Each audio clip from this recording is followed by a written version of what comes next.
Hey everyone, and welcome. Today, we're going to unravel a story that's literally woven into the fabric of human history. It's all about how ancient civilizations with nothing more than a single piece of cloth created these incredible wardrobes full of beauty and complexity. This, my friends, is the art of the drape. So let's just think about this for a second. Before there were scissors, before tailoring was even a thing, ancient cultures had this huge challenge. How in the world do you clothe an entire society using just a rectangle of fabric? It's a design problem, really, and they solved it with absolute genius. And the answer, of course, was the draped costume. I mean, at its heart, it's the most basic form of clothing you can imagine. This isn't about cutting and sewing pieces together. Nope. It's all about the interplay between your body, a piece of fabric, and good old gravity. It's all in the wrapping, the folding, and the pleating. So where do we start? Well, we're going to head to ancient India, because some of the earliest and honestly most long-lasting solutions came from there. We're talking about a sophisticated system of draped clothing that started thousands of years ago, and it's still going strong today. The ancient Indian wardrobe was basically a brilliant three-part system. For your lower half, you had the antariya, for the top half, the uttariya, which was the super versatile shawl, and then to hold it all together, you had the kaya band, a decorative sash. Just think about that. Three simple, unstitched rectangles created a complete, totally functional, and super elegant outfit. And this quote just nails it. Unstitched did not mean simple or unsophisticated. Not at all. The real artistry, the way you showed who you were, was all in how you draped it. The way you wrapped your shawl could tell people your job, your social status, your entire place in the world. All right, let's hop over to another cradle of civilization, Mesopotamia. Here you had the Sumerians, the Babylonians, and the Assyrians, and each of them had their own unique but related take on the wrapped garment. And check this out.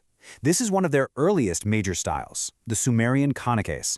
It was usually a wraparound skirt, and get this, it was often made from sheepskin with the fleece still on, which gave it this shaggy, tufted look. And see that thing in the back? That funny-looking tail is actually just the extra bit of the waistband hanging down, a really unique feature. But, fashion is always changing, right? Over hundreds of years, that heavy, woolly kunaticus started to evolve. The Babylonians and Assyrians who came later turned it into these incredibly elegant woven shawls. They swapped out the shaggy tufts for fancy fringe and tassels that showed off your rank. And this is just wild. On the left, you've got a Babylonian draped garment. On the right, the famous Greek himation. The style on the left came 2,000 years before the one on the right. That's just an amazing testament to how powerful and long-lasting a good idea can be. Okay, next stop on our journey, Egypt and Greece. These are the cultures that really took draping and turned it into a true art form. For them, it was all about super fine pleating, see-through fabrics, and really showing off the shape of the human body. So, in Egypt, the basic garment for men was the scanti, which was a simple loincloth. But if you were royalty, you took it to a whole other level. Here you can see a pharaoh wearing a hawk over his scanti. It's this huge piece of linen, so finely pleated it's practically transparent. Layering these drapes, one simple and one luxurious, was a very clear, very beautiful way to say, I'm in charge. Now, the Greeks, they basically built their entire wardrobe around two key pieces of draped fabric. First, you had the chiton. Think of it as a tunic. You just take a rectangle of cloth and pin it at the shoulders. And then you had the himation, a massive cloak that was pure drape. No pins, no belts, nothing. It was all about how skillfully you could wrap it around yourself.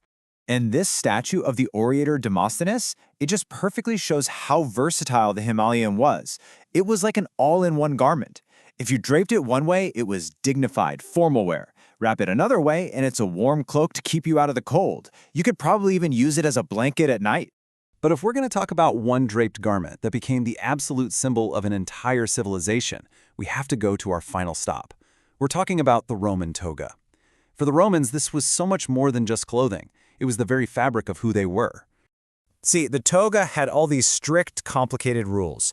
For starters, it wasn't even a rectangle. It was a giant semicircle of wool, which made it super heavy and awkward to wear. And that was kind of the point. It showed you were a person of leisure, someone so important you probably had help getting dressed. Plus, it was a uniform. Only free Roman citizens could wear one, and the colored stripes on the border told everyone your exact rank.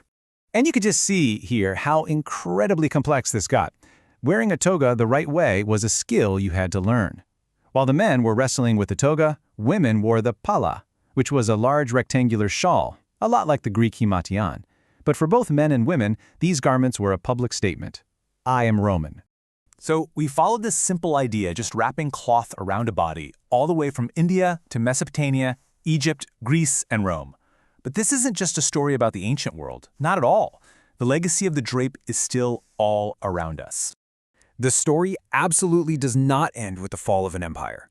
In fact, one of the most famous, most beautiful draped garments in the world today, well, it brings us right back to where our whole journey began. And here we are, full circle, with the modern Indian sari.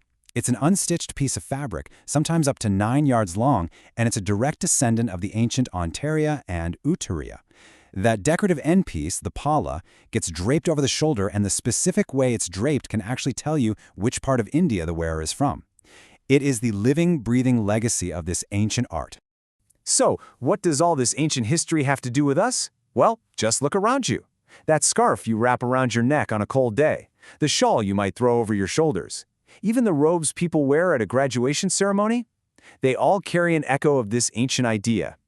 It just goes to show you that sometimes the simplest solution, a single piece of fabric, artfully draped, is also the most timeless one.